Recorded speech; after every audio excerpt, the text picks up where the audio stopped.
Okay, so a big welcome to the Poets and Writers Honoring Our Elders virtual reading, whose roots actually started 18 years ago with our celebratory intergenerational readings.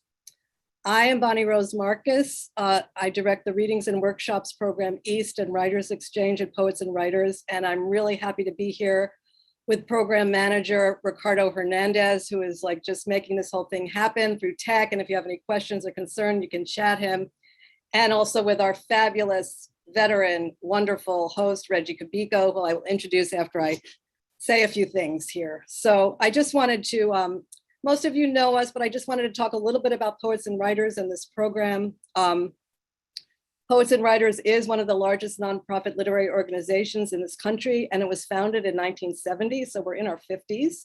A little known fact is that the first program that it ever had was the Readings and Workshops program, with the simple but potent mission to pay writers to give readings of their work or conduct workshops in diverse communities. And this is a big deal in a culture that doesn't always compensate writers. And our overall mission at Poets and Writers is really to provide services and resources to creative writers. We do this through our magazine, through our website, which has lots of wonderful services and resources, and through this Readings Workshops program, whose mission continues to this day to pay writers in all of New York State, California, and 8 other cities. And we really focus on diversity of the writers we fund, places where we do literary programs. And these series of programs, all of you are parts of programs that are funded through this program. Our first celebratory reading was actually back in about 2010 with about 10 people at the Goddard Riverside Community Center. And Goddard Riverside was the first site that we worked with in 2001. I believe there's one person from that program, Kathy, who's still with us, Kathy Wilson. And then all the other programs followed in the years to come, Grand Street Settlement, Lincoln Square Neighborhood Center, Kew Gardens Community Center, Stanley Isaacs. So these programs have been going on for a very long time. It's a long legacy with all of you following in the footsteps and spirits of those who came before you to share their poems, life stories, and voices.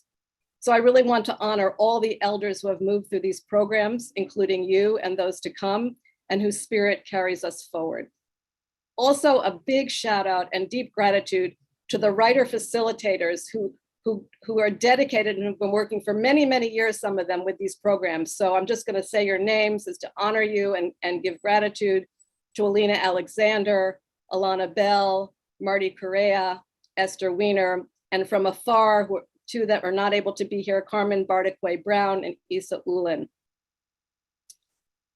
This reading is especially special for me. After 22 years, I am retiring from Poets and Writers. So this is my last celebration with you. I have a lot of sadness and a lot of joy, and at least my last celebration with you wearing this hat. Poets and Writers has been an integral part of my life. Wow, I didn't think I was going to get emotional. For 22 years, it has been an honor to serve the writers and organizations through this program.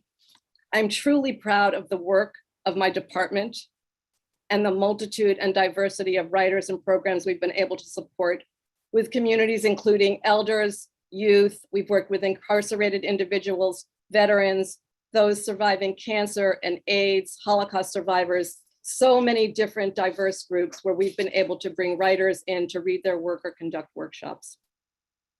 But the big highlight for me has been these programs with seniors, with elders, and the celebratory readings. And I've visited many of your sites, and I've met with many of you, many who we've lost through the years, and that has been a real pleasure for me, a real honor. I also want to give a gratitude and shout out to our funders. We were funded for many decades consistently through the Richard Abrams, through the Lewis and Ann Abrams Foundation, who believed in the continuity of these programs. And we continue these programs through grants we receive from the New York State Council on the Arts and the Department of Cultural Affairs. It has been inspiring for me to know all of you, those who are here, those who have passed. I really have a tender space in my heart for you all. And I know and have faith that the invaluable work of the Readings and Workshop program will carry on and evolve in new ways. And I'm really happy and proud to have been part of this legacy. Change is always a work in progress.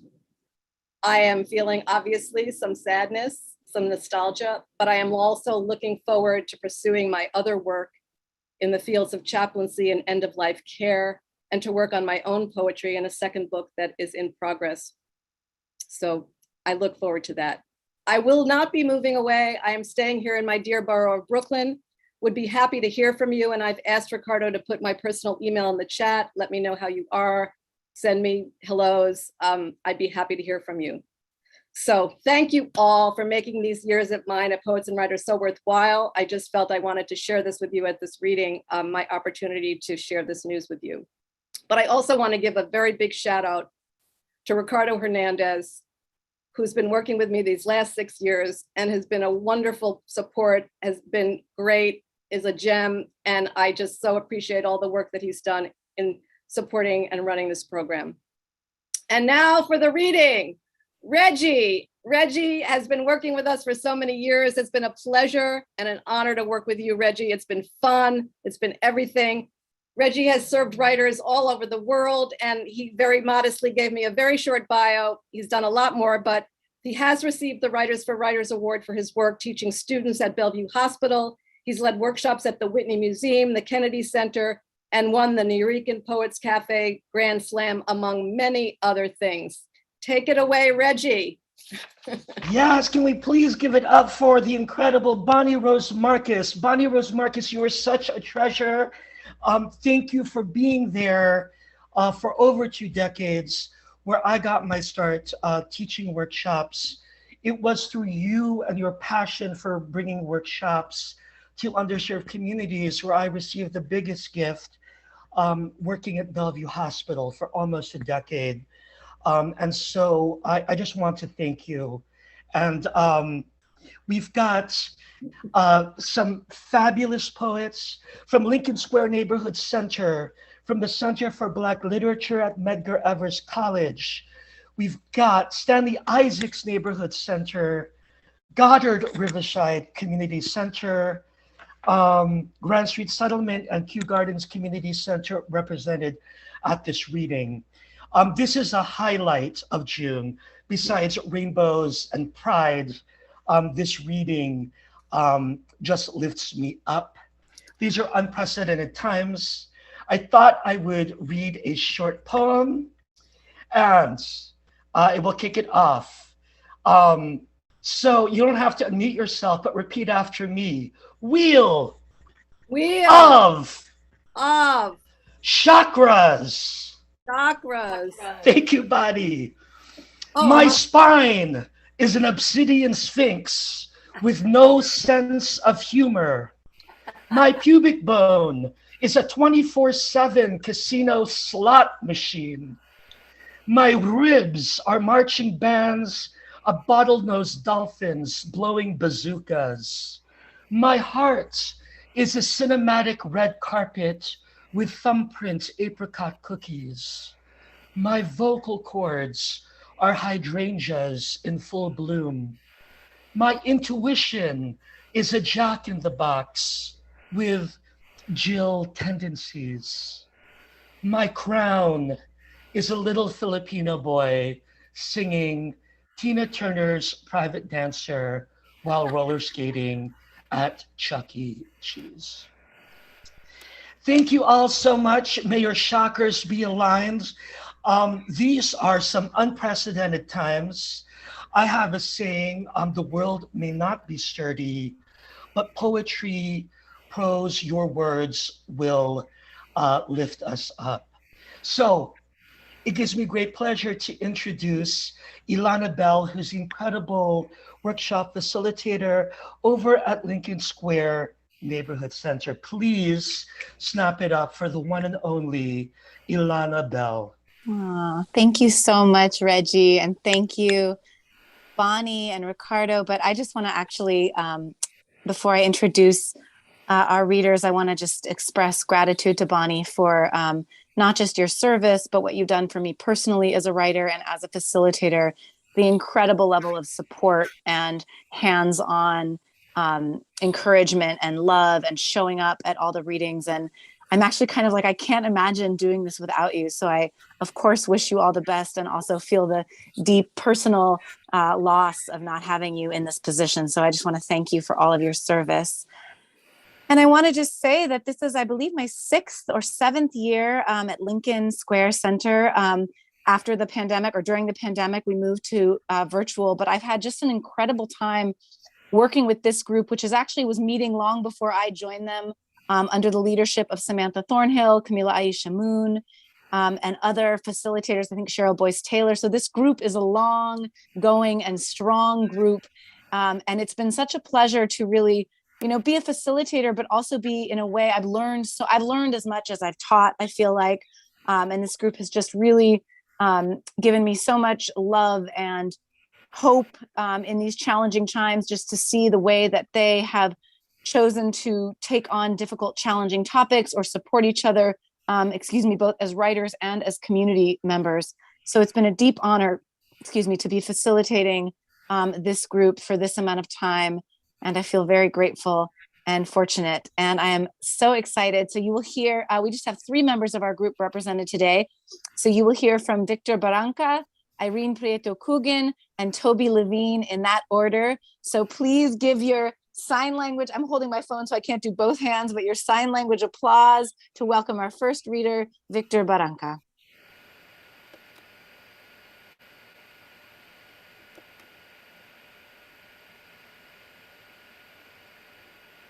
Thank you, Ilana. I will be reading 2 sonnets. The first sonnet is entitled, A Page of Music, Tones in Ink.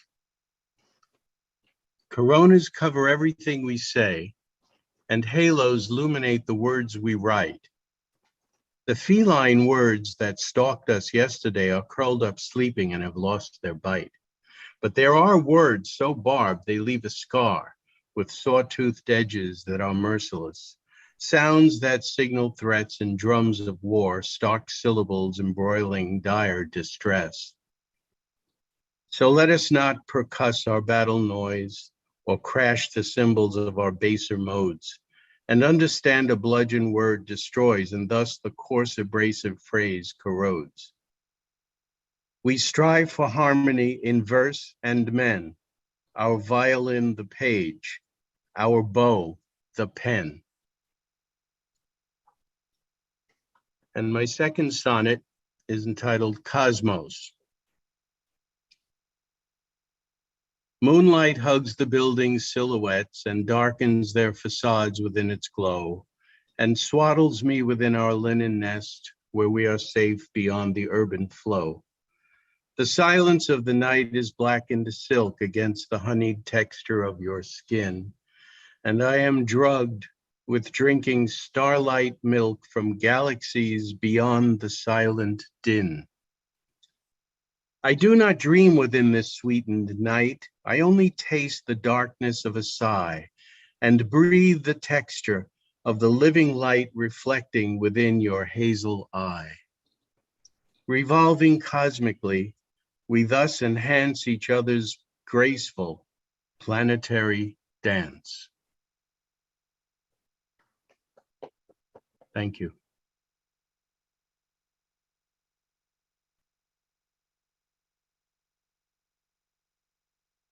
Irene. Nice to be here. Thank you, Bonnie, Ilana. Thank you, fellow writers, for this privilege and pleasure. I'm going to read 3 poems. The first one is named A Fruit. At first, I thought figs existed only in their contained syrupy version and in a tale told by Grandma about Felipe, a child born in colonial Mexico who grew up lively and mischievous. He loved to run and play in the garden of his wealthy parents' house, trying to climb egg dry fig tree, oblivious to his young nanny's exasperated calls. Ah, Felipillo, you shall only become a saint when our old fig tree blooms again. Then it happened that as a young man, after wasting his fortune, Felipe took the Franciscan orders and was sent to Manila. From there, he ended up in Japan, where there was persecution of Christians. He could have saved himself. Instead, he chose to stay with his brother and was martyred. At the very moment of his death, the old fig tree still standing in his parents' garden bloomed again. Witness to the miracle, the old nanny announced, Felipillo Santo, Felipillo Santo. Little Felipe is not a saint. He would later become San Felipe de Jesus. Eventually, I saw and held in my hand fresh figs, teardrop shaped, both green and purple black, soft, aromatic, sweet. I wonder whether San Felipe ever tasted this pleasure. In a flash, a pair of eyes to see the morning sky, hands to hold and suddenly let go of life. No more sheltering sky, no more school heaven, our second home. Broken hopes, hearts, lives cut short, not in war, accident, or illness. A pair of hands holding a gun, blind eyes, damaged brain, a kid himself, killing his siblings, all 19 of them, in a flash. Another summer. The sun has come out 3 times today. Now it's setting down, tired of so much play. My fingertips feel numb for so much stroking, white letters on black keys in an effort to make music. Traveling through my brain's labyrinth of doubts, hopes, and fears without a compass, I stumble, get up, and go with my life. Thank you. Thank you, Irene. And thank you, Victor. Toby. Hi. There I go. Hello, everyone. Hi, Ilana. Bonnie, I shall miss you. All right. I've got one poem that I'm always been searching for a title for, and today I'm trying this title, Fish Apocalypse. If you are stuck for years with a flood of fish that laugh in your face every day, or think about friends and others who don't hold a single thought of you as they sell their songs in the park, while some stranger maybe recalls your name. Be aware that you're not caught in a Mephisto nightmare. So when you wake, all you have to do is fry a fish and remember in winter to unpack your new boots. Thank you. Thanks, Toby. Thank you so much. Those were the writers from Lincoln Square Neighborhood Center. Shout out to Ilana Bell, Victor Barranca, Irene Preto Coogan, and Toby Levine. Snap it up. That was fabulous. What a beautiful way to start. Next up, we're going to have writers from Center for Black Literature at Medgar Evers College. Now, I know that in the Zoom room, we have Aisa Ulin, and we also have Clarence Reynolds.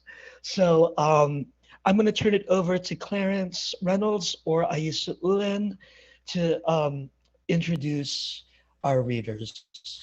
Well, thank you so much for turning the program over to me. And like everyone else, I'm sitting here. Bonnie, we are going to miss you so much. You've been so steadfast in your support of the programs for the Center for Black Literature and all the other programs that I see represented here. And not only just the seniors programs, but you've been supportive of all the programs that we've done. You've been an advocate of literature and of poetry, and you will be truly and tremendously missed. So I wish you all the best as you turn the next page in your book. And I'm sure you're going to do well with it. And God bless and Godspeed. My name is Clarence Reynolds. Unfortunately, Issa Yulin, who's the workshop leader for the Dr. Edith Rock Elders Writing Workshop, is unable to join us today. But I'm happy to have members of the workshop with us. The Dr. Edith Rock Writing Workshop for Elders, pardon me, I live in a crazy neighborhood. The Dr. Edith Rock Elders Writing Workshop for Elders started in 2003, and it was intended to preserve the memoirs of elders throughout the African diaspora, whose lives span a major part of the 20th century. Issa Yulin, who's been the workshop leader for the last couple of years for the program, has done a fantastic job of continuing the work that's been led by Dr. Brenda Green, the founder and executive director of the Center for Black Literature, and the other workshop leaders. This evening, we will have members of the Dr. Edith Rock Writing Workshop for Elders, who will be doing readings from their last session called Letters to America.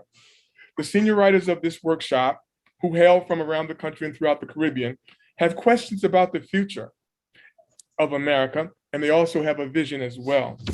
We'll begin with our first reader, who is Claudette Spence Joy.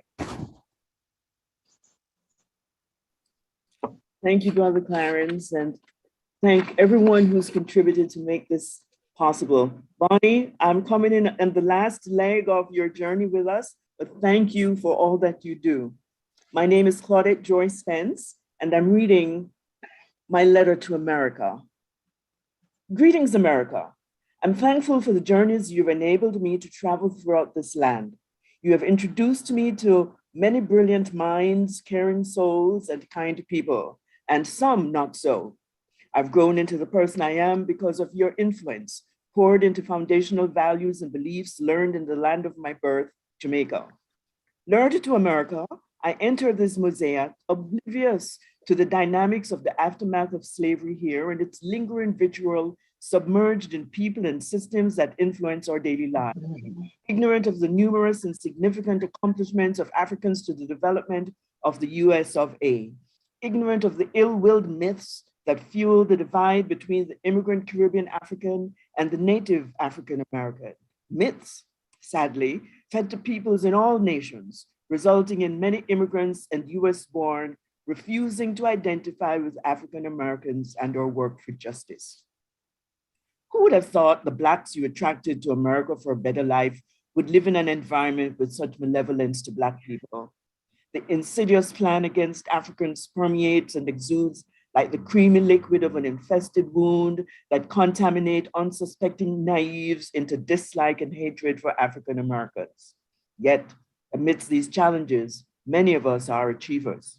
But the problem is more complex than only our African ancestry. There is the overlap of what university-educated folks call class. That's money, ownership of property, college education, and the career path that may invite you to the exclusive social functions, country clubs, and Ivy League universities. An introduction introduced by a white colleague seeking to do the upright for Black people. These few who have been allowed in does not excuse your abhorrent behavior towards Black people en masse, even if you are one of those who's been let in. Pursue the American dream, working tirelessly within systems created to keep us hopeful and on the edge of material success. You are battering the souls of your people, America. As a nation, we are dying. Let's try a less materialistic and more soulful approach to our relationships. Let's call for a healing of our nation. The violence through which the Americas was populated by Europeans continues into the present. The goodwill of a few is shadowed. Let's shift to the belief that none of us is superior. And for those of us who identify as Christians with a Bible and theology that present Jesus and God as a white man, that teaching is a lie. It is a pillar on which white supremacy is built, accepted, and maintained. America, we need an articulated aim as a nation to do the right and kind thing. There are pockets of people working on that garment. We need dressmakers. Thank you so much, Claudette. Next, we're going to hear from Mr. William Craig.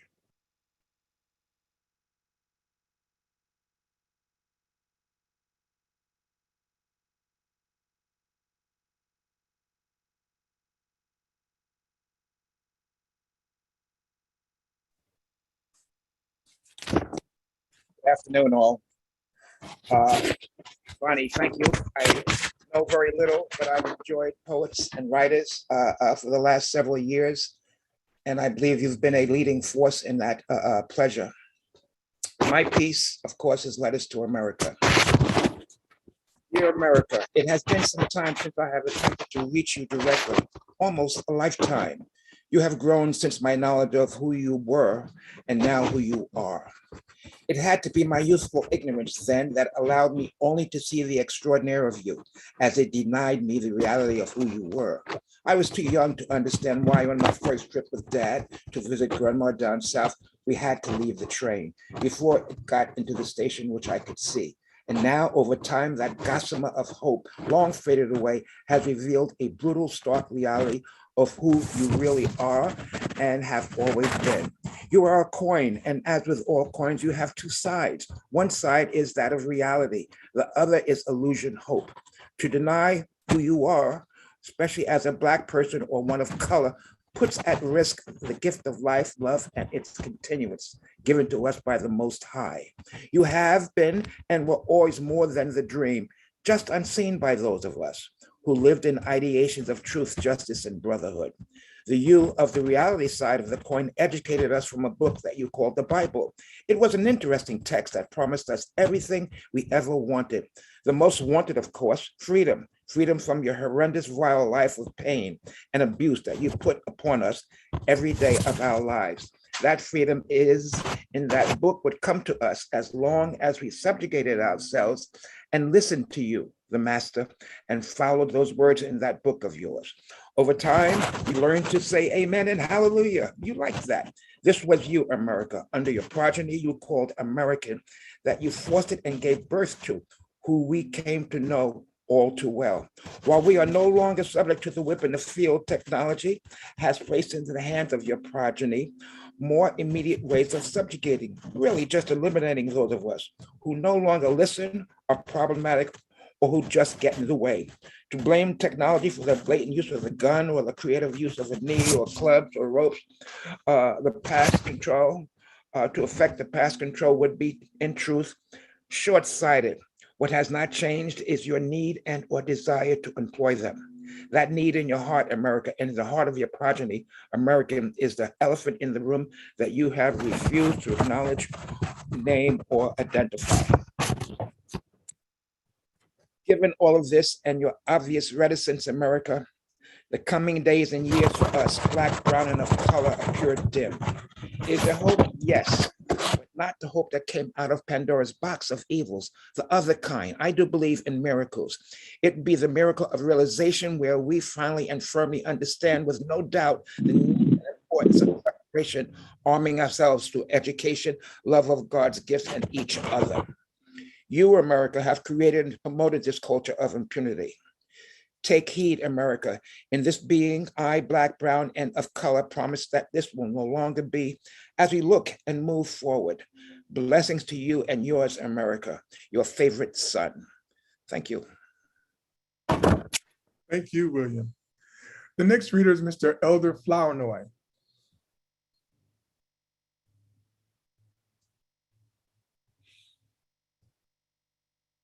Good day. Can you hear me?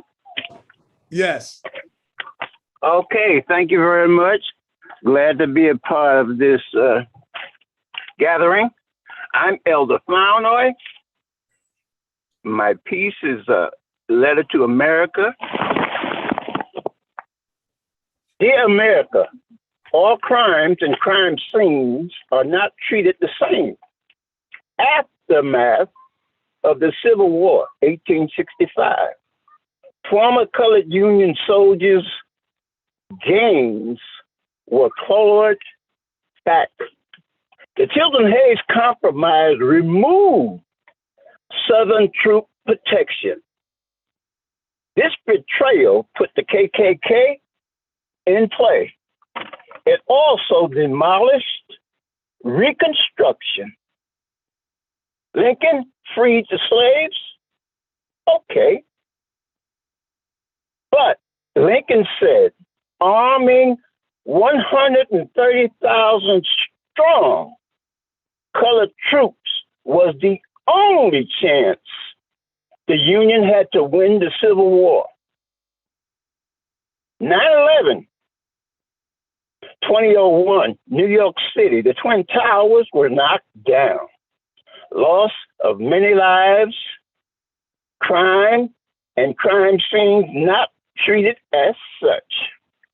January 6th, 2021, Washington, D.C. Loss of life at the Capitol, criminal activity. The insurrectionists were allowed to leave as if nothing happened. The past is not over. It's not even past. In conclusion, schizophrenic America, to prevent the same or worse crimes in the future. America, you should treat all crimes and crime scenes the same. However, America, you may choose to perpetuate the same legal fiction. All U.S. citizens are equal and have the rights to life, liberty, and the pursuit of happiness. Keep doing the same things over and over again, expecting different results. Thank you.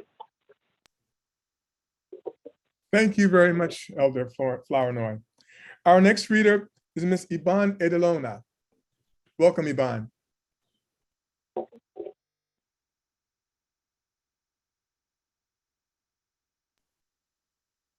Greetings, everyone.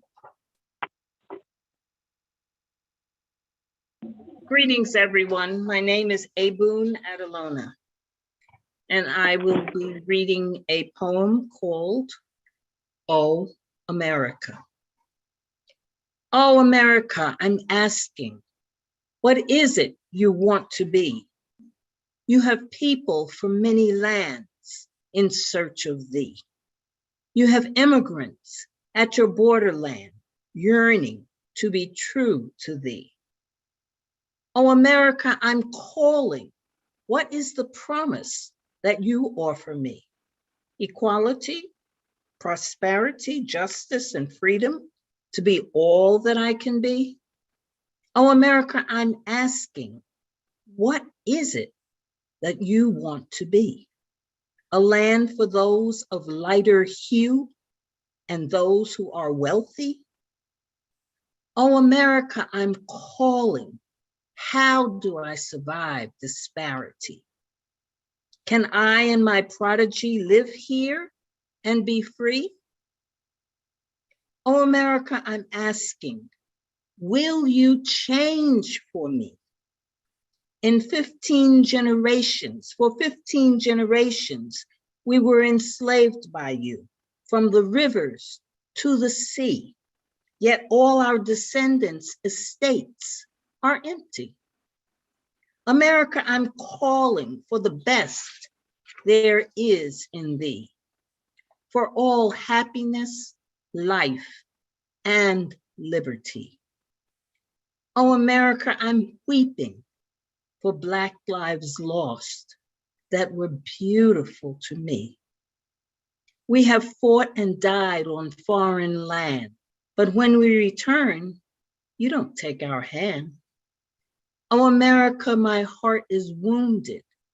Can divisions heal and written promises be realized for me? America, I'm asking, what is it that you want to be? Will you take my hand and walk all through this land? Oh, America, I'm waiting for you to answer me. Thank you so much, Iban. Unfortunately, Ms. Lurleen Martineau is unable to join us, but I want to thank Claudette, William, Elder, and Iban for joining us on this program and for holding up the Elders Writing Workshop. And on behalf of Dr. Brenda Green, myself, and Issa Yulin, Bonnie, again, I'm just here. Thank you so much for all that you've done and all that I know you will continue to do as you continue supporting and advocating the power of literature and poetry. Bonnie, thank you so much. Thank you so much. That was Clarence V. Reynolds from the Center for Black Literature at Medgar College, Dr. Edith Rock Writing Workshop for Elders. If you are joining us on YouTube Live, this is our Elders reading. I am Regie Cabico, your host. You've heard amazing writers from Lincoln Square Neighborhood Center previously, and it wouldn't be an Elder reading without a raffle. So this is my Oprah moment. I'm going to tell you what's going to happen. We're going to do a raffle, and then we're going to do a little group shot from the writers of Lincoln Square Neighborhood Center, as well as the Center for Black Literature at Medgar Evers College, Dr. Edith Rock Writing Workshop for Elders. So this is where I get to be like Oprah and give a prize. Shout out to me for ripping the little snippets of paper with our fabulous writers. All right, this is for a 1-year subscription to Poets and Writers magazine. And drumroll, and the winner is Maureen Holder, everyone. Maureen Holder. All right. Maureen, congratulations. Thank you very much. Thank you very much. Yeah, Is this your first win? With you, yes. Oh my gosh. Well, I'm happy to share this. All right. Congratulations. Our prize number 2 is a free guide to the writer's life. And drum roll. Oh, the winner is from Lincoln Square Neighborhood Center and Toby Levine, y'all. Toby Levine, you are a winner with the writer's life. And we will send that to you. Thank you very much. Thank you. Beautiful. Congratulations again. All right. Now, we're going to do a little group portrait. I also just wanted to give a shout out. There is someone with a phone, 2399. If you could identify yourself so we could rename you on the Zoom. If you're calling from 2399, who do we have? All right. Well, welcome, 2399. Ricardo, are you ready to do our group photo? I am very ready, everyone. So this is going to happen very seamlessly. So if you would like to just appear on the phone, on the photo, just unmute, smile. I'm sorry, turn on your camera, smile. And I'm just going to count us down here. I'm going to take a couple of shots. So don't forget to put hair gel and hairspray. Yeah. Moose. Okay, I got one and another, and we're gonna do one more. Okay. All right, Regie. Ricardo, Back that was painless. It was like going to the dentist and getting photos of your teeth, and it just happens. Without the bib. This is technology. All right.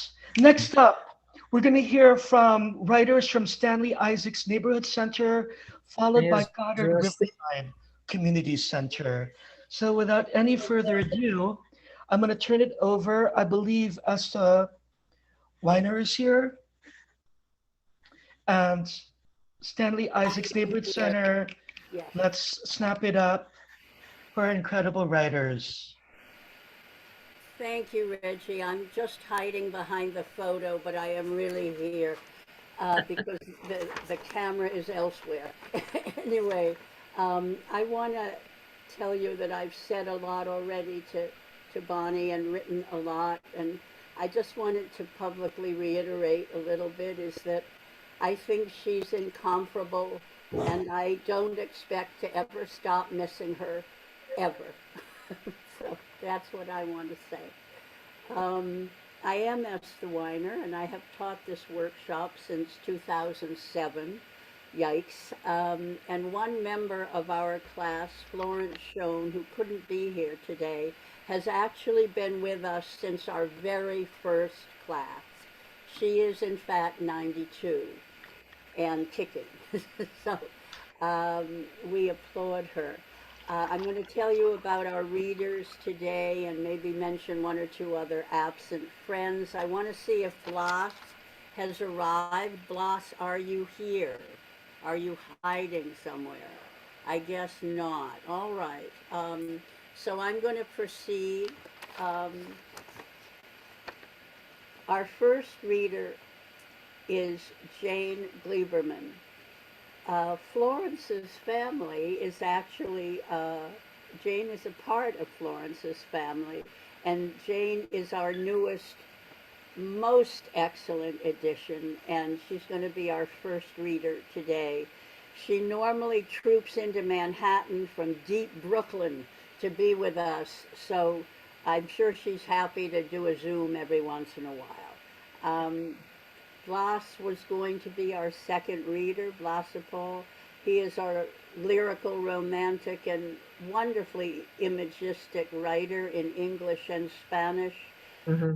He is, if he ever showed up, I'd be so excited, but I don't think he will. His newest book has recently been published, and he will be doing readings of that book throughout the year. Finally today, and he is here, you're going to hear Ed Snyder, our writer, actor, video film guy, who began a project during the pandemic, which is a diary intended to not just be private, but to be also a public chronicle of events. He has recently added a short poem to each diary entry, and the poem responds to the prose in the diary. It's a wonderful, creative, inventive idea. Our other missing person today is the multifaceted Michelle Duffy, whom we are so happy to welcome back to us after a long absence. But today we will hear Jane and Ed. So away we go, Jane and Ed. Thank you. Hi, everybody. My piece is called The Nose Knows. When I was 7 or 8 years old, I lost my balance on roller skates and unfortunately fell hard with a loud smack on my nose on the sidewalk in front of my apartment building. I slowly climbed the stairs to our 5th floor apartment and looked in the mirror, horrified. What damages there was. There was one bloody mess, and it also hurt. My father, Morris, took one look at me, grimaced, shook his head, and walked away. This was not the reaction I had expected from him. A hug would have been nice. My mother, Frida, at least didn't grimace or walk away. She ran to the sink and put a face cloth under the cold water tap and gently wiped the blood away from my nose. She didn't hug me either, but I felt she cared. It was my father's reaction that puzzled and hurt me. He didn't look at me for 3 days. To a child, 3 days was a lifetime. What did I do to deserve this, I wondered. His reaction gave me more pain than the pain of my nose. I had always been closer to my father than to my mother. He was easier to talk to, and he usually had more empathy than my mother had. Not that my mother was cold, she was just undemonstrative. She grew up in a family that didn't show much affection. Her parents constantly argued, and she would often leave the room or their apartment. So uncomfortable was she during these times. My grandmother and mother showed affection through their cooking and baking. Both were excellent cooks. Food was very important to them, for they had been through the Depression of 1929, where they had very little food. They loved to cook and bake, and feeding their family meant something to them. My father's family was too affectionate. Every time I saw them, I would be smothered by an aunt or uncle in a bear hug and kissed heartily on the cheek, as if they hadn't seen me in years, when it was only a month ago we had all been together. They were a lot of fun to be around, and they loved to eat as well. No one would starve in their homes. It took me a long, long time before I could forgive my father for what seemed to me an unreasonable reaction on his part, as well as being deeply hurt to me. Why couldn't he have explained his reaction to my being hurt? It was my mother who came up with a seemingly plausible answer. Your father was very upset that you had fallen on your nose, and this was his way of coping with it. I didn't quite believe that, but being a child, I tried to accept this answer. In time, my nose healed, but not the pain in my heart from my father's lack of empathy. To this day, whenever I think back on this accident with the roller skates, I see a little girl in pain over her father's distancing himself from the daughter who perhaps put him on too high a pedestal, not realizing he was a mere mortal who made mistakes like the rest of us mere mortals. I never put on roller skates again.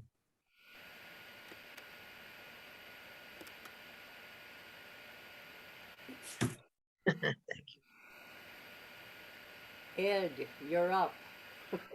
Hi, everyone. Bonnie, we're going to miss you. We are.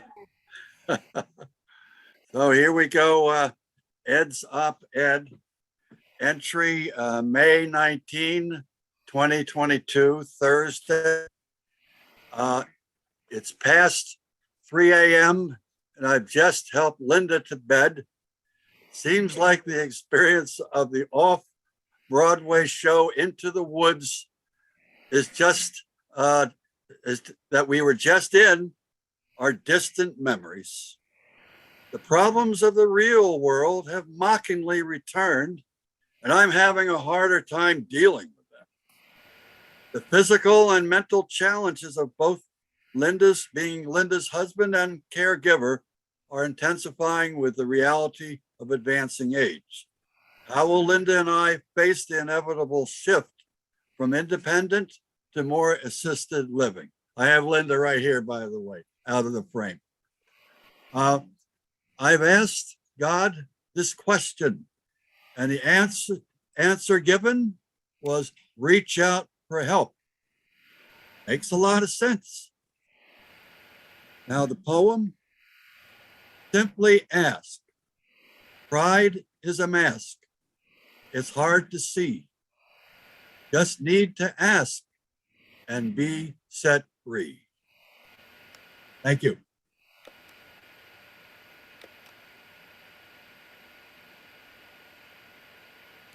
Thank you, Ed. And thank you, Jane.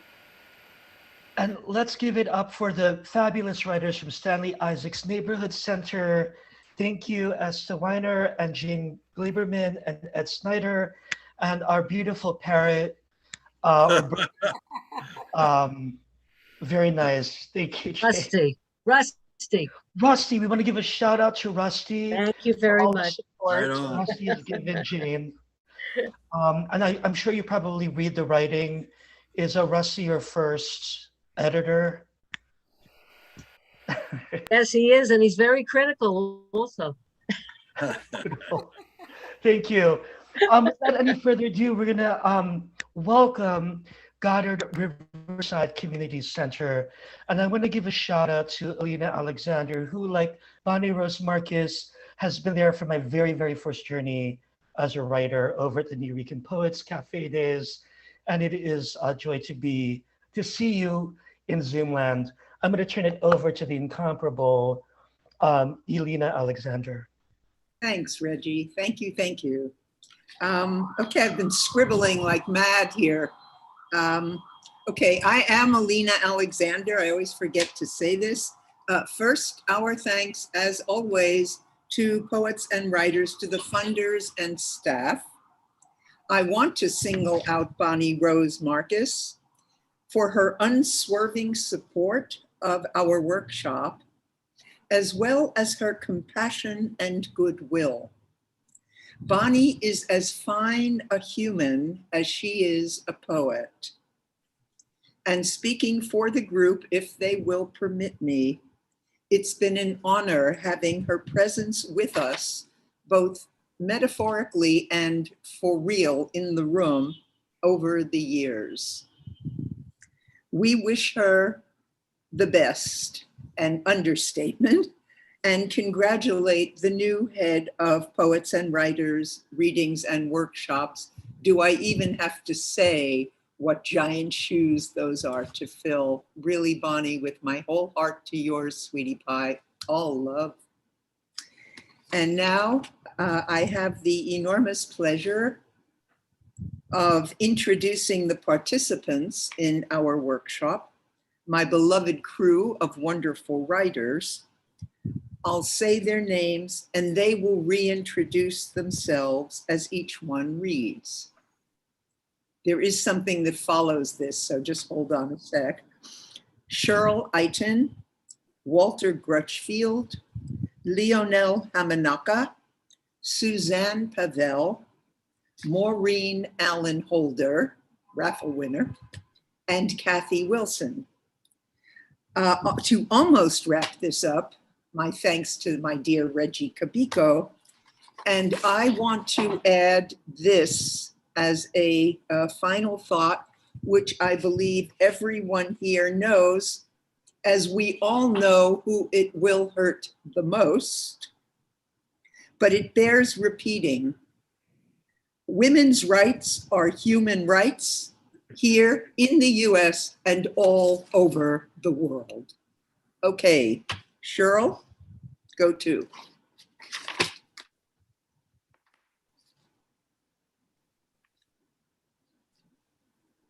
Unmute.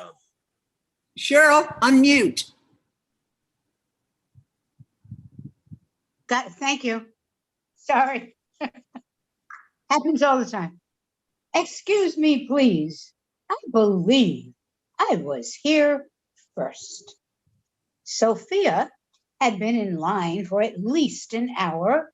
She was waiting to purchase a ticket to at the Winter Garden Theater box office to see Meredith Willson's The Music Man, starring Hugh Jackman and Sutton Foster. Sophia was thinking back to when she had an audition for The Music Man at the Lenox Hill Senior Center at East 70th Street in NYC. 3 days later, Sophia got the call. She was chosen for the chorus and to be a town lady. She was given a list of songs to be learned by her musical director for the show. She also, along with the chorus, received a Gmail so they could go on YouTube to learn the songs. Sophia had her first rehearsal on February 19, 2020, her second rehearsal on February 23, and her third on March 1, 2021. Sophia recalled that the entire cast, all 40 strong, met on March 12. They were in a rehearsal room at St. Peter's Church. The cast was introduced to the producers by Scott Clavin, our director. The next day, March the 13th, Sophia arrived at Lenox Hill for her 2 p.m. rehearsal. She had taken a cab from her residence on the Upper West Side. She rang the bell to enter and hit speaker. A person inside told her the center was closed, and so was the Music Man. The show was never produced. Sophia was devastated. She got an instant tension headache. As she turned around, she noticed the same cab she arrived in was still there. Sophia held back her tears all the way back to her Upper West Side apartment. As she closed the front door, the tears flowed. That morning, Sophia had turned on her favorite TV music channel, Singers and Swing. She didn't listen to any of the news channels. She had been so excited to get to her rehearsal. Shortly after she got home, she turned on her TV to channel New York 1, then to other news stations. The reports were that as of today, March 13, 2021, NYC and the states of New York, New Jersey, and Connecticut, and eventually all of the USA and the rest of the world would be in lockdown. The reason was the pandemic called COVID-19. Thank you. I am Shirley Iton. And Bonnie, we certainly will miss you, and much good luck. Okay. Now, our next performer, he is a performer. Our next reader will be Walter Crutchfield. Hello, I'm Walter Crutchfield, and I'm reading a piece entitled A Difficult Day. This is actually a rather extended work, so I'm only reading a small fragment. A difficult day. He looked at the clock. It said 6:42. His first thought, this is my last reading. Putting on his underpants, he noticed it had a little hole near the waistband. He thought, like the body, inevitable decay, we don't last forever. He headed into the bathroom to pee, the first activity every morning. When he got to the living room, he saw there was a heavy mist outside. Unusual. The mist was so thick he couldn't see the new building being constructed on 96th Street, 6 blocks to the north. His windows were wide plate glass that stretched the width of the room. They looked uptown, up Columbus Avenue, roughly north. Manhattan avenues actually head more northeast than true north. He looked into a book and read, "Where are the strong arms that will give me back my sleep and my sunrise?" Sunrise could be lush, seen through his living room windows. Strong arms were rare. His arms were thin and frail, barely able to lift a teacup or a shot glass. But still, he managed both tea and booze. Observing a child in a restaurant, he wondered, are children always high, never need alcohol? Every night, he himself asked, Is it time to start drinking yet? He drank every night, but was very disciplined about it. Only 2 drinks each night.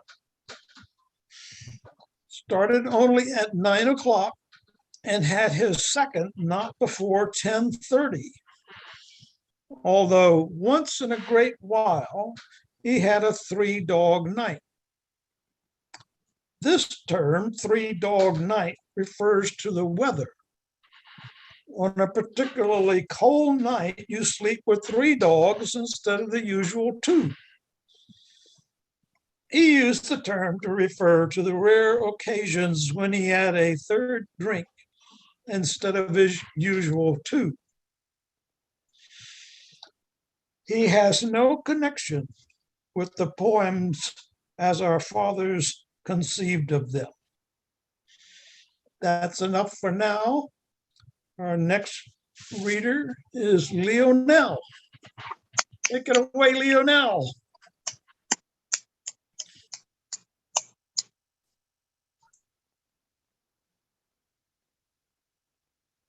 Leonel, you're muted.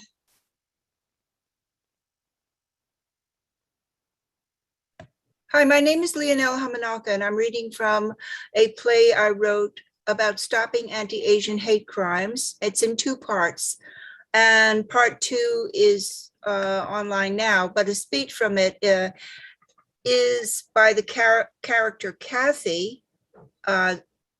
The first part is at a memorial for Michelle Go, who was pushed onto the subway tracks and died at Times Square. Excuse me, before you leave, they say that Asian women are weak, they submit. I just wanted to get a word in for small people. I am a small person. That could have been me on the tracks. I exist. Walk in my shoes for one day. And the second speech is later when Christine Yuan is killed, a Chinese resident, Chinatown resident murdered in her own apartment. Let me just lower this. If I have to man the bullhorn at Times Square, I'll do it. I will stand up. I'll take a shower, then I'll put my boots on, take the subway and meet Ted and open up a banner. I'm not hiding at home like grandma. I can't act like my mother, who takes a cab from Queens to Manhattan instead of the subway. What good is living in a democracy if you can't even pretend to act as if you're equal? Even those strangers who may be insane want to kill you because they believe in racial slurs, even if nobody expects you to have any guts, even though everyone out there is programmed and expects you to roll over and play dead. The fact is, I'm not dead. And if I cower and hide, I might as well be dead. And I'm not ready for that. So move over, America. Even though you don't expect me and I wasn't invited to the party, I'm coming and I'm getting a seat at the table. Thank you. Oh, wonderful.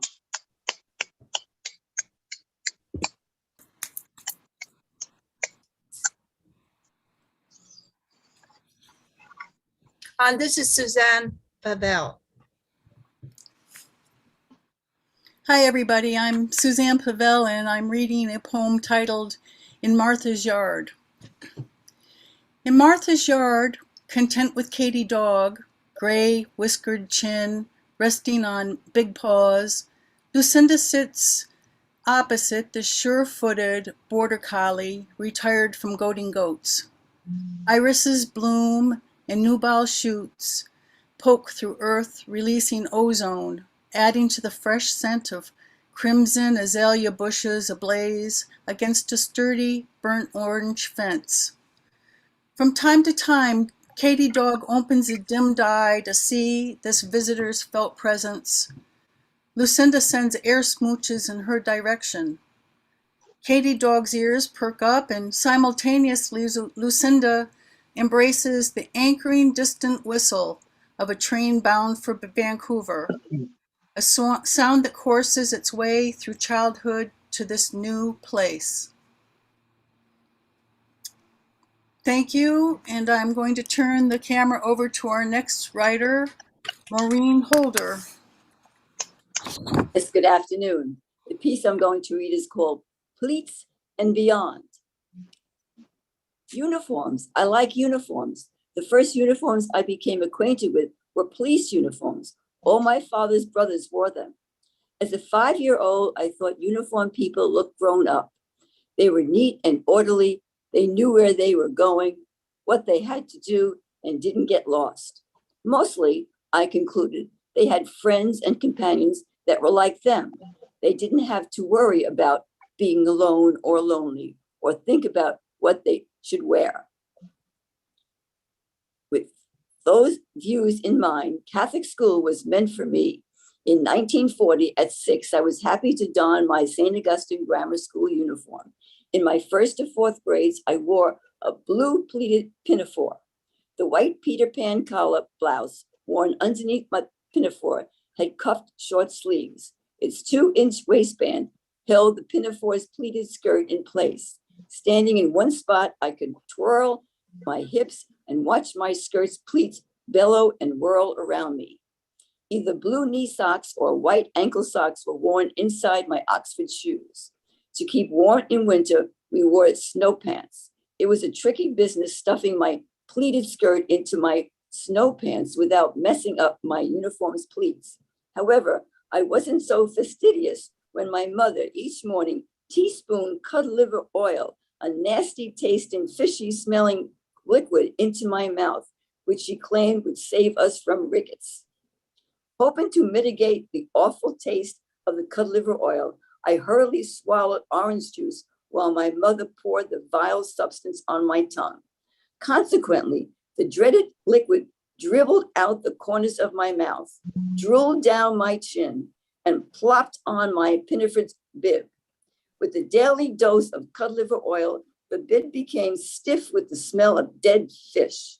My mother refused to clean the bib before its scheduled time because, as she put it, it was my doing.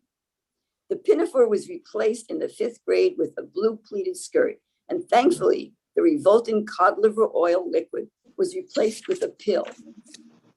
In 1958, I was accepted into St. Vincent Ferrer High School, where, to my delight, a uniform was the protocol. A green pleated plaid skirt with a long sleeve white blouse was topped off with a green blazer.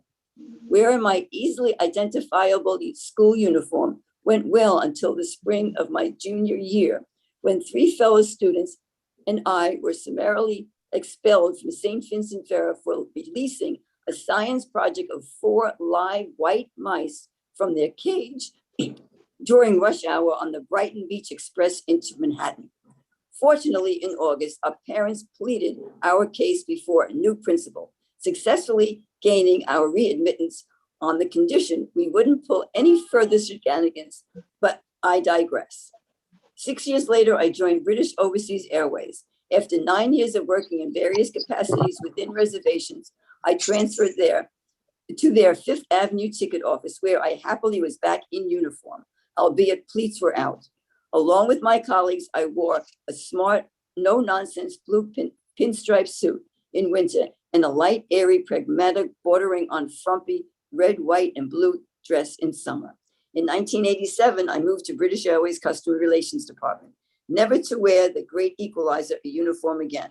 From that point on, every morning, I wasted time and energy fretting over what to wear, questioning what image I wanted to portray, and missing the comfort, utilitarianism, and sense of belonging wearing a uniform can bring. Thank you. Hi. Our next speaker is Kathy Wilson. Hi, I'm Kathy Wilson. I am the person who's been here since 2001, and I thank you so much, Bonnie, for everything. I'm going to read a short story that I wrote titled Melinda. Melinda slowly opened one of the large double oak doors to Mr. Manley's bedroom. She tiptoed in, although the 2-inch Persian rug would have rendered any footsteps silent. The room was hot and dark as the rain pounded heavily against the windows. Mr. Manley loved to hear the birds chirping in the morning, but today the birds were silent. Oh, how Melinda wished it were otherwise. The birds always put a smile on Mr. Manley's kind face. Melinda stood looking at Mr. Manley, who lay on the huge 4-poster mahogany bed covered with his blue and yellow patchwork quilt. Mrs. Manley made that for him. Many of the squares were now threadbare, but Mr. Manley refused to get a new one. He said that this quilt made him feel very close to his deceased wife, Emily. Melinda had been there for the last 30 years as a maid. She watched while Mr. Manley grieved over the death of his son, Joel. "We should never have to bury your children," he wept. His son was only 40 when he died, suddenly in an auto accident. Of course, he was drunk as usual, thought Melinda. He gave the Manleys nothing but constant heartache. The good Manley name had been smeared all over the Boston papers since Joel had been picked up many times drunk during Prohibition. Melinda wiped a tear from her eye with her index finger, and she thought of Mrs. Manley. Oh, the poor dear lady. She was never the same after her son Joel died. And then a year later, Mr. Manley had to bury her as well. It had been pretty much just Melinda and Mr. Manley in this huge house for the last 27 years. Neither one of them had any living relatives. Mr. Manley had predeceased, all his relatives had been predeceased since he's 1 week away from his 100th birthday. And Melinda came straight from St. John's Orphanage at age 18. This is the only life she had known. What will she do when he passes away, she wondered. 53 is not old, but to start all over again? Oh, Melinda wiped away other tears that now escaped, and she had to reach into her white apron pocket for a tissue to blow her running nose. She blew into the tissue as quietly as possible. "Melinda, is that you?" His voice was a strained whisper. "Yes, sir. Can I get you something?" Barely audible, he said, "No, oh no, thank you, Melinda." He tried to lift his head, but only managed to reach out his hand. She gently took his hand in hers. Oh, it was so cold. He gave hers a slight squeeze, and he whispered, "Thank you for everything, Melinda." Then he coughed, and a final cough escaped from his lungs. Sucking in his breath, he then gave out a loud gasp, and he was silent. His hand had fallen from hers and hung at the side of the bed. Melinda knew he was gone. She took his hand in both of hers and just held it for a few minutes before she raised it to join the other by his chest. After resting her ear on his heart, she took the quilt with both her hands and gently tucked it around his neck. Stepping back from the bed, she found herself bowing from the waist. Melinda could now sob openly. The end.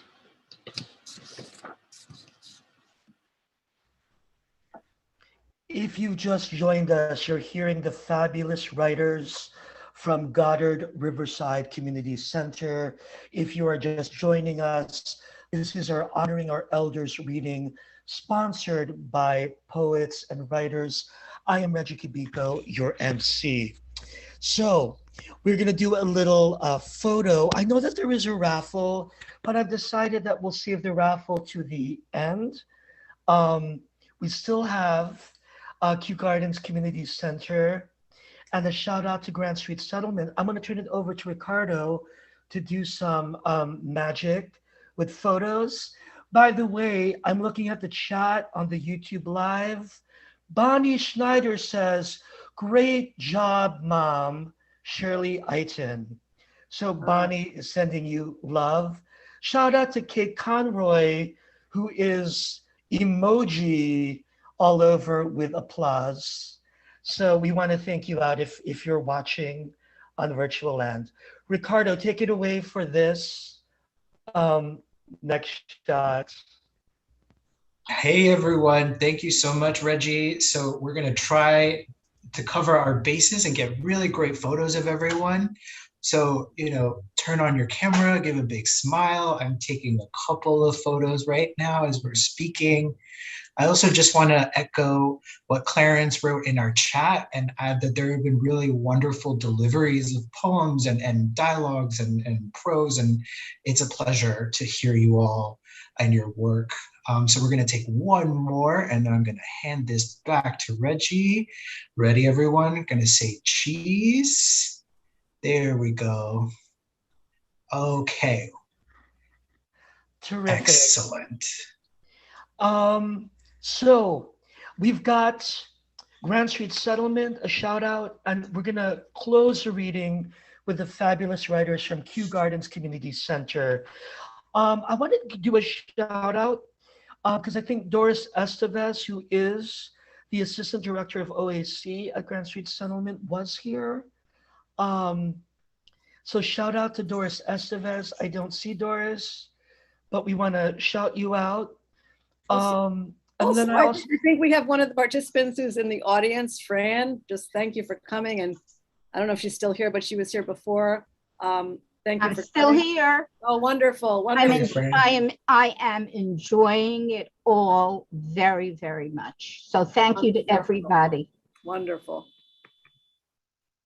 Do we have a reader from Grand Street Settlement? No. Okay, so we accept this Oscar on their behalf. Next up, please help me welcome the incomparable Marty Correa from Kew Gardens Community Center, and we'll have a raffle and our last photo. You've been a fabulous audience. So without any further ado, Marty Correa. Thanks, Regie. As always, this is lots of fun because of your leadership here, and I love accepting the Oscar for Grand Street Settlement. I want to thank poets and writers, the funders, and the tireless staff there. So much labor goes into making it so we don't have to labor. So I know that other facilitators can say that it's a very it's one of the best gigs because we get to do what we want, what we need to do with the groups and not worry about all the things that sometimes we have to worry about when we deal with other grants and things like that. So I want to thank poets and writers for that labor done on their side. So I'm kind of a newbie. I started in 2020. It was in February. And since then, a few things have happened in the country here. And so many things affect people and their creativity. And throughout all of this, some of our writers had friends die, some life happened just in general, and some became too sick to participate, not with COVID, but with other things. But throughout sickness, sadness, uncertainty, and some of us felt helpless, each and every person in this group showed compassion and a commitment to their creativity and supporting the other writers. So I just want to commend everybody in the Kew Gardens group and all the other groups, because I'm sure that's what happened based on what we are hearing today, that the work continued. And I have a friend who, when I'm scrolling through Facebook, I like to go to her posts because she always says, she's an artist, she always says, no matter what's happening, we have to create, we have to put things into the world, put our voices out there. So I think about that often when every other week we get together, the Kew Gardens group, and we share that because that's the most powerful thing we can do in times like these. Sorry, I wrote some notes. Like I think somebody else said they had a lot of notes as things were going on. And so as we fought through that fog of disquiet, so many of the, all of the writers in the group put that kind of uncertainty and all of those questions into their work. And I just want to say thank you to them for that. That's hard to do. And it pays off in the end, but it's difficult to take those questions and put them into your work. Then another difficult thing is to say bye for now to Bonnie. She's been wonderful. And as other people have said, on a personal level, we feel very supported as writers because of Bonnie. And I have to say that it happens several times now, but whenever I say Bonnie's coming to visit our group, everyone gets excited. And I'm not surprised because Bonnie's awesome, but I'm like, oh, I'm excited too. And I when I log on, everyone has their own reason why they get excited when Bonnie's coming to visit. But for me, it's her presence, and that she, I've met Bonnie in person, and I've met her in Zoom rooms and things like that. And I think the word presence is appropriate because she's very present, and she allows you to be very present, which in New York, as we know, is a very unique gift to have, because we're all so self-centered and the world is just zooming around us. So I want to thank Bonnie for not only being a great presence in the room, but helping us all feel present when she's with us. And I can't think of a better place than in the end of life care situation that would be most valuable. And I'm glad that's where you're going, because that's totally where you're needed. So thank you.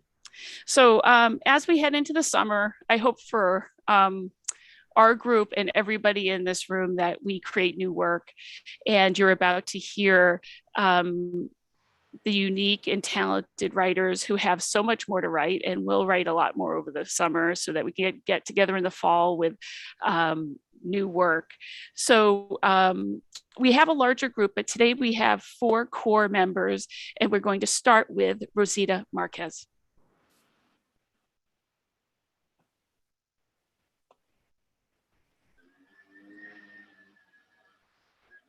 Thank you, Marty, and thank you, Bonnie. Hello, everyone. My name is Rosita Martinez, and the title of my poem is Forgiven. You tease me, you taunt me, you make me so sad, you bully me, not knowing who is my God. I ask for your friendship. Your answer is no. Will you tell me why you hurt me so? What's the reason? Please tell me. You have sleepovers. You have parties with your friends. I ask to come. You tell me I can't. I shrink to the size of an ant. All because it's me. You say I'm too tall, too short, too skinny, too fat. If my mom is white, not black enough, not white enough. My friendship, you always rebuff. If my nana is tall and my papa is short, if my mom is white and my dad is black, my biracial genes, I cannot retract. It's not my fault. Pursuit of your friendship is to show you my heart. From a distance, I see that yours is in pain. Your sadness and sorrow are hard to contain. From afar I discern your difficult struggle. For power, you take it and you hurl it at me. Your choice will never help to set you free. Who hurt you? Who hurt you? Your pain makes you treat me with contempt. You haven't learned kindness, compassion, respect. You didn't get attention. You suffered neglect. It's not your fault. However, your behavior I will not accept. My power you want, but will never have. Your poor, wounded heart needs a healing salve. Today, I put on the armor of peace and love. Your insults will bounce off my armored shield. Here, wear the same armor, and from your wounds be healed. Love never fails.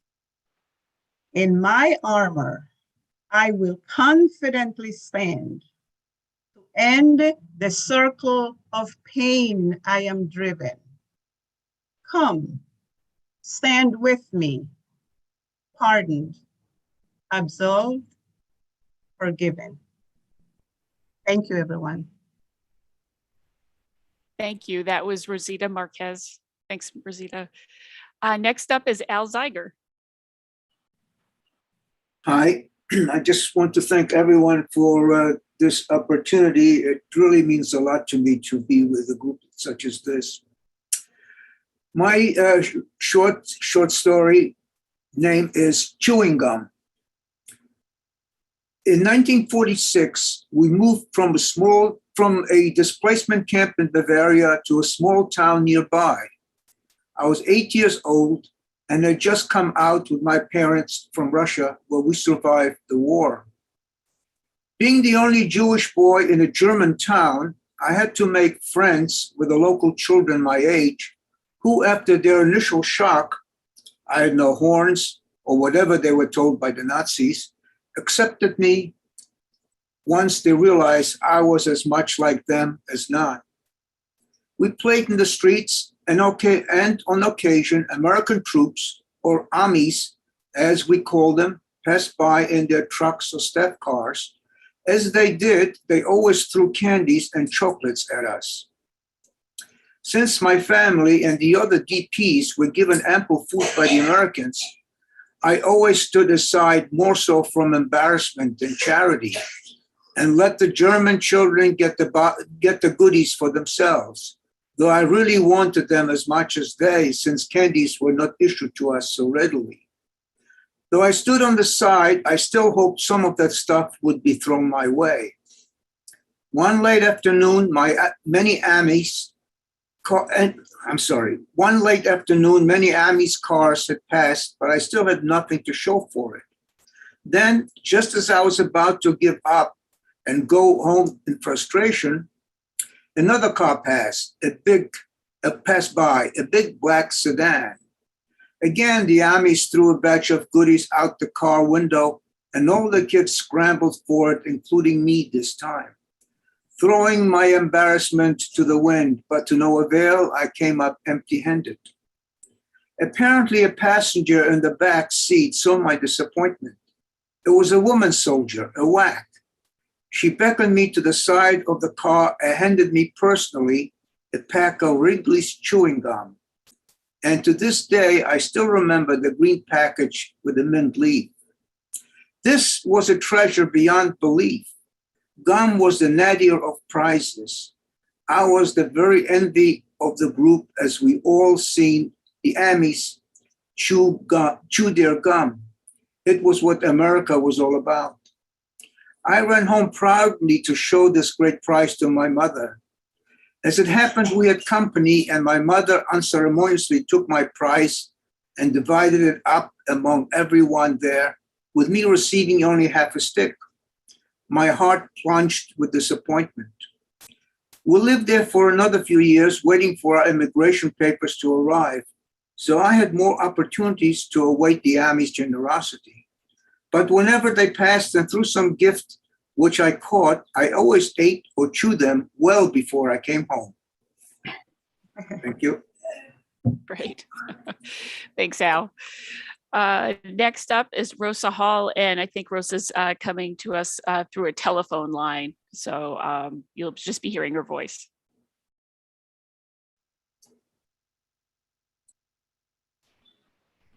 Can you hear me? Yes. Can you hear me? Okay. Hi, Rosa. Yes, we can. Okay. Yep. I'm sorry. I'm still new to this. The name of my short story is Life Lessons. My brother and sister-in-law relocated to North Carolina and extended an invitation to me, my sister, and mother for a week-long visit. Looking forward to the trip, I had an epiphany. As my aunt, my mother's only remaining sister, resides with my cousin 2 hours away from my brother, I asked if he could arrange a visit. My mother's health was failing, along with her memory.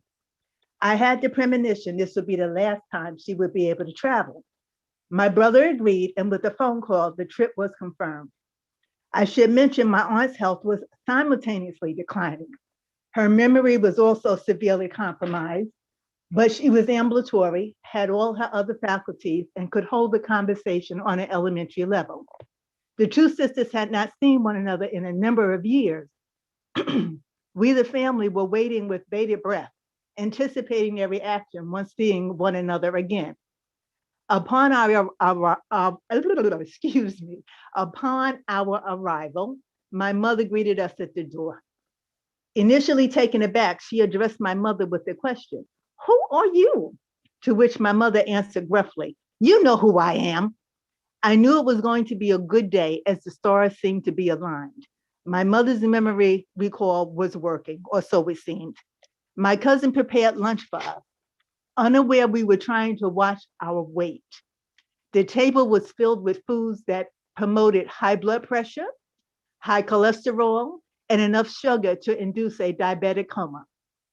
We had submarine hero sandwiches packed with processed meat, assorted cheeses, slathered in mayo, butter, white bread, not whole wheat, potato chips, not low in sodium, soda, not diet, and sweetened iced tea with plenty of white sugar and desserts galore, high in caloric intake. After seeing the display of food, our resolve to eat well disappeared as we unanimously ignored doctor's orders. What started as a simple meal turned into a sumptuous cuisine. You would have thought we were sipping on Dom Perignon champagne, eating succulent lobster, nibbling on tender bits of filet mignon while munching on a Waldorf salad at the Tavern on the Green. We had a wonderful time. We reminisced, laughed, and marveled at the two sisters basking in the glow of each other's company, smiling at each other, not exchanging a word, but it was evidence that there were two peas in the pod. It was a Kodak moment. Okay, a selfie moment. We could have held an audition for a Hallmark family movie. It was time to leave, so we had to say our goodbyes and promise to stay in touch. Happy because the two sisters were reunited, if only for a day. Pulling out of the driveway, still reveling in the moment, I asked my mother, "Wasn't it great for you to see your sister?" She looked at me and asked in a puzzled voice, "When did we see her?" My buoyancy was quickly displayed, like a helium balloon that falls prey to a thorny rose bush. My brother overheard our conversation, I suppose in his disbelief, hoping to jar her memory. Upon reaching his home, shared photos of the family gathering. She glanced at the photos patiently, but growing weary of his prodding, flatly stated, "I didn't say I wasn't there. I said I don't remember." Her response at that moment resonated with me. She would often say while I was growing up, "Things happen, things change. It is what it is. You make the best of a bad situation." This was one of those times, wasn't it? Learning to cope, being flexible, accepting change with grace is all a part of evolving. It's life. I listened, I got it. Thanks for the life lesson. Life, I can't speak today. I'm sorry. Thanks for the life lesson, Mommy. Thank you all. Thank you, Rosa. It made me hungry though. Thanks. All right. And last but not least, certainly, is Joyce Berger. Joyce is kind of the leader of the pack, as they say. So thank you, Joyce, for everything you put into the group and keeping us together and keeping us laughing. So here's Joyce Berger. Well, I have a million thanks. I mean, I've already spoken to Bonnie and just poured my heart out. And she's like a gift that keeps on giving. And so thank you. And I'm crying. It's very hard for me to lose people, but she doesn't have a chance to get lost, not with me around. And I want to thank Marty for being back in time for this little production. And I'm sorry that the rest of the group isn't here. Rachel and Heidi and Rodica. So I'm thinking about you. Okay. This is called 5 Lamenting Notes. In early March, they arrive all at once, tawny-breasted, gray-winged, daubed with black speckling. Their calls, like that made by an oboe or an English horn, plaintive minor keys of 5 lamenting notes. The puffed-up males bob their heads and sing out across the tall laurel bushes in the courtyard. Hear me, see me, please. At the school dance, a pimply-faced teenager stands alone under the orange basketball hoop, watching his dream girl in the purple skirt and ponytail press close to the boy on the track team, swaying to Earth Angel, Won't You Be Mine? He jams his fist into his pants pocket to mask his swelling bulge, while he silently screams, See me, love me, please. My cat Scutch and I gaze out the window at a mourning dove perched on the fire escape railing, looking out over the courtyard and the lush green laurel bushes. He swoops to the ground, leaving a sound of a whispering whistle in his wake, and collects tiny twigs and dry grass to line her shaggy nest tucked under my AC. Thank you, everybody, and thank you for this opportunity. It was just lovely. You just heard the writers from Kew Gardens Community Center, led by Marty Correa, Joyce Berger, Rosita Martinez, Alziger, and Rosa Hall. Snap it up. You are a fabulous audience here in the Zoom room and on YouTube Live. We're going to do a final photo with everyone. I'm going to turn it to Ricardo in a moment, but while we all fix our hair and iron our shirts, I'm going to do our raffle. This is for a year subscription to Poets and Writers, and let's see. The rule is you have to be present to win. So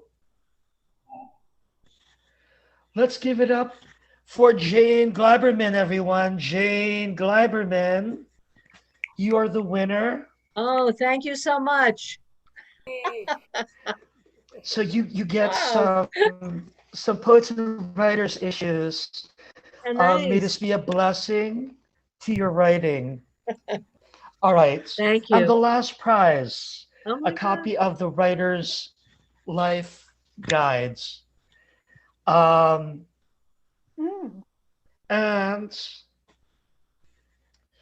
it is Shirley Eiton. Oh, wow, Cheryl. 2 for Goddard Riverside.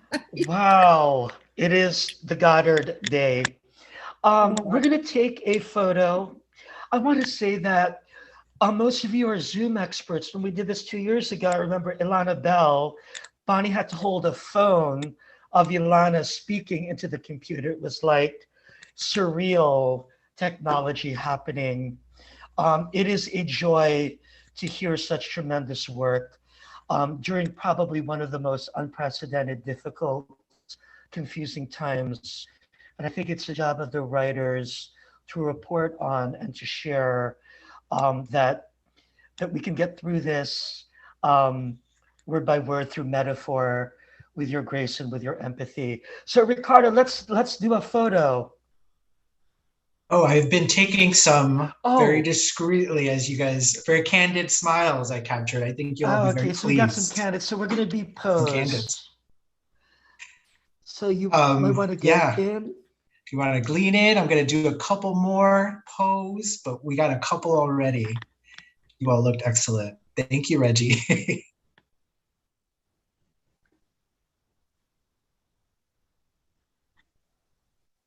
Excuse me. I now have Suzanne's name. I had to go out. I went out and she pulled me back in. So I gotcha, I am Cheryl. Okay. Here we go. All right, Regie, I think we got a couple. Thanks, everyone. That's right. All right. Thank you. So Thank you, everyone. I just want to say I am so incredibly moved by all of your kind, wonderful words. I'm a little embarrassed and also very tenderhearted. I love you all. I've loved this work. Regie, thank you for all your service. Ricardo, thank you for being there. You're the best person I've worked with through the years by far. I mean, I've had wonderful people, but you are wonderful. Poets and Writers has been really good to me. And this work has been so inspiring today. I mean, what Regie said, during this hard time, you guys are creating this incredible work, unique voices, and so very moved. And just want to say that for the people that won, we'll email you and get your address so we can get you your prizes. So don't worry about that. Thank you. Yeah. So thank you all. Be well, everybody. Take care. You know, you can reach out to me on my personal email, say hello, tell me what you're doing. I'd love to hear from you. And all of us will carry on as best we can. Thank you so much for everything, Bonnie. Yes, thanks, Bonnie. We love you. Take care. I love you. Yes, I love definitely, you. Bonnie. Thank you all. Thank you, Bonnie. Thank you, Bye-bye. Bonnie. Bye. Lots of love, Bonnie. Thank you, Regie. Bye-bye, everyone. Have a good evening. Reggie, host Bye-bye. extraordinaire. Yes. Always bringing laughter and love to this wonderful readings. Yes, and thank you, Ricardo, for your good work. Yes. Yay, Ricardo. Thank you to all. Regie, Thanks, Ricardo. We can all unmute if we'd like. We can all clap. I know that there's always but I just a little bit of energy in the room, a little bit of energy to our YouTube audience. So much moving work. So much moving work. Thank you, Kate Conroy, especially for being so active. And Regie, I'm gonna just throw this back to you. Where is Regie? Woo. I just want to say a quick thank you to all the facilitators and all the readers. This has been such a joy and I'm so honored to be a part of it. And thank you, Ricardo. Thank you, Regie. Bonnie, I love you dearly. And we will see one another. And Yeah, this is only goodbye with this hat, you know? So don't be strangers. Yep. Okay. Thanks, everyone. All Have right. a good summer. Bye. Bye-bye. Be well, everybody. Bye.